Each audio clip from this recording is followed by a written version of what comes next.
биднэрт m-ийн гурвуулж байгаа гэж. Тэгээд m-орогоос mp талд медиан татжээ. За энэ медиан эсрэг талаа хагаслаа. За биднэрт энд mp-ийн урт нь болохоор 2-ыг үржих нь язгуурдаар 3. np-ийн нийт урт нь болохоор 8 юм байна. Тэгэхээр энд 4-4 харьцаатайгаар хуваана. Энэ медиан нь за энийг Q гэх юм бол QMP нь 45 градус. За ийм болвол том гурвалжны талбайг л огт. За MQ медиан нь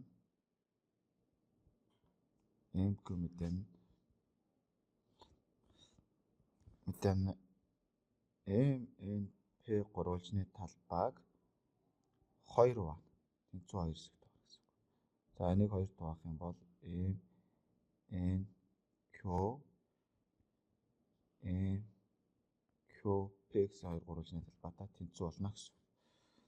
За энэ дээрээс тэгвэл зөвхөн гурвалжин MQP-ийн хувьд талбайг нь бодоолчих юм бол бид энэ талбайг 2-оор үржүүлэхэд үүсэж байгаа гурвалжны талбай болно гэсэн үг.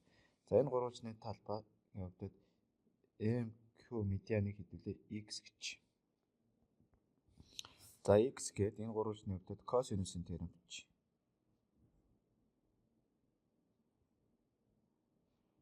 За косинусын теорем бичдэг бидний бодлого 4-ийн квадрат тэнцүү x-ийн квадратаар нэмдэг нь 2-ыг үржих нь язгуурдаар 3-ийн квадрат хасах нь 2-ыг үрждэг нь x үрждэг нь 2-ыг үржих нь язгуурдаар 3 үрждэг нь косинус 45 градус болно гэсэн.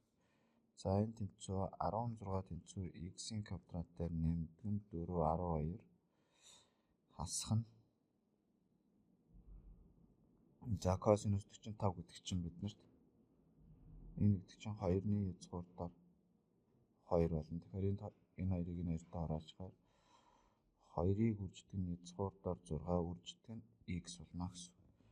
За энэ 16-г хааш гаргаад төсөөтэй гишүүдийг нэмэгдчих юм бол x квадратаас нь 2-ыг үрждэг нь язгуурдаар 6x хасах нь 4 тэнцүү тэг гэдэг квадрат гიშтгэл болно. За энэ квадрат гიშтгэлийг бодох юм бол шийд нь x тэнцүү язгуурдаар 6 дээр нэмэх хасах язгуурдаар 10 болоо. Энэ дээрээс бид нар энэ уртыг эргэж байдаг учраас x тэнцүү язгуурдаар 6 дээр нэмэх нь язгуурдаар 10-ыг авна гэсэн үг. За x талын уртын билжил. Тэгвэл энэ гурвалжны талбайг гурвалжны хоёр тал хооронд онцгийн томьёогоор боддог томьёогоор s тэнцүү 2-ны 1-ийг үрждэг нь MQ үрждэг нь MP үрждэг нь хооронд онцгийн синусаар нь бүржүүлжүүлдэг. За энд бол альфа нь 45 градус. За тэгвэл 2-ны 1-ийг үрждэг нь MP-гийн урт чинь болохоор язгуурдаар 6 дээр нэмдэг нь язгуурдаар 10-ыг үрждэг нь 2-ыг үржих нь язгуурдаар 3. Ингээд синус 45 градус чинь 2-ны язгуурдаар 2. За энэ дээрээс бодоо олчих юм бол 6 дээр нэмдэг нь язгуурдаар 60-ыг хуваах нь 2 болно. За одоо энэ бол бидний MQP гурвалжны талбай. Тэгвэл SMNP том гурвалжны талбай нь 2-ыг үрждэг нь энэ гурвалжны талбай буюу 6 дээр нэмдэг нь 60 хуваах нь 2 байна гэсэн үг. Энэ хоёр хоорондоо ороогдоо энэ тэнцүү 6 дээр нэмдэг нь язгуурдаар 60-ыг болохоор 4-ийг үрждэг нь 15 гэж болно. Ингээд 6 дээр нэмдэг нь 4-ээс язгуурчаар 2, 2-ыг үржих нь язгуурдаар 15 буюу бидний хариулт E хариулт байна. За энэ гурвалжны хувьд дүрсийн хувьд энэ үнцгийг олоогч энэ үнцгийг. За энэ үнцгийг олохын тулд косинусын теорем ашиглана. Тэгвэл 1-ийг 1 нэгж гэж авах юм бол АВ талын урт нь болохоор 5 нэгж урттай юм байна. За BO талын уртыг болохоор энд ингээд тэгшин зүгт гурвалж үүсгээд Pythagoras-ын теорем бичээд олъё. Тэгэх юм бол 1-ийн квадрат дээр нэмэх нь 2-ийн квадрат язгуурдаар тэнцүү язгуурдаар 5 болно.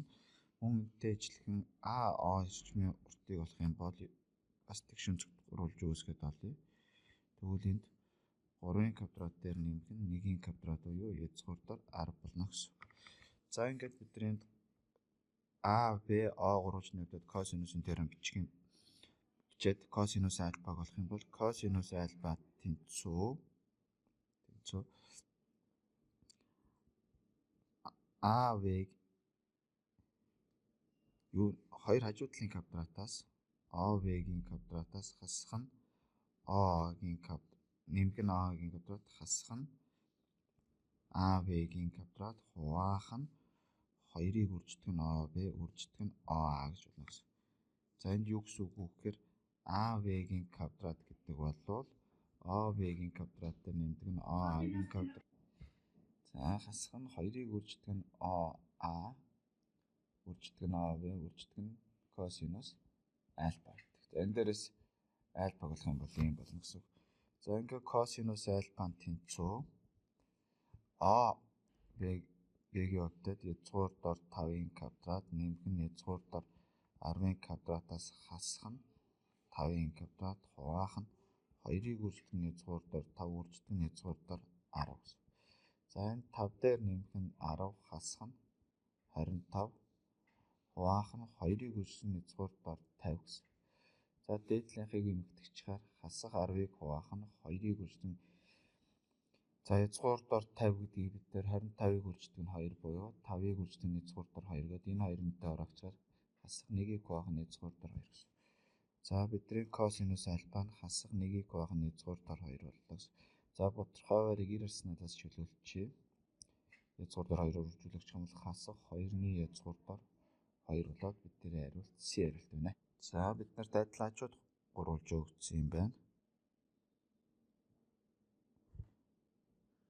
За энэ хоёрын тэнцүүг өгсөж. За энд биоритой энд АВЦ. Суурийн онцгой 6-ны π буюу 6-ны π гэдэг чинь бид нар 180 градусыг хуваах нь 6 буюу 30 градус гэсэн. За суурийн онцгой нь 30 градус. Орой онцгой нь тэгвэл 120 градус. За энийг 60-30 харьцааг ашиглаж болно.